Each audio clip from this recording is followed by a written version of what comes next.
जब ये आयत करीमा नाजिल हुई जो सूरह माइदा की है, और आप तफासिर का मुताला करें, कहीं तफासिर के अंदर ये बात मौजूद है।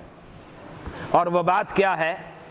मेरे आका अलैहिस्सलातु वस्सलाम पर जब ये आयत करीमा नाजिल हुई, 9 ज़ुल्हज्जा अरफे का दिन है।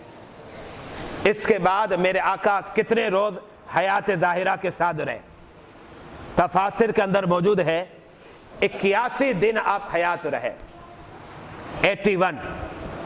अच्छा, अब आप हिसाब लगा लें, 9 ज़ुल्हज्जा के बाद 81 दिन अगर आप मिलाते हैं तो अब कौन सा दिन बनता है? अगर आप हिसाब लगाएंगे तो एक हिसाब के मुताबिक वो बनती है 2 रबीउल अव्वल। इसका मतलब क्या हुआ? मेरे आका अलैहिस्सलातु वस्सलाम का जो यौम विसाल है वो 12 रबीउल अव्वल नहीं है, बल्कि क्या है? 2 रबीउल अव्वल है। 2 रबीउल अव्वल, या फिर 1 रबीउल अव्वल है, या फिर 3 रबीउल अव्वल है। और इसके बावजूद जो प्रोपेगेंडा किया जाता है और लोगों के सामने पेश किया जाता है, याद रखिएगा, दलाइल की दुनिया में ये दुरुस्त नहीं है, इल्मी दुनिया में दुरुस्त नहीं है।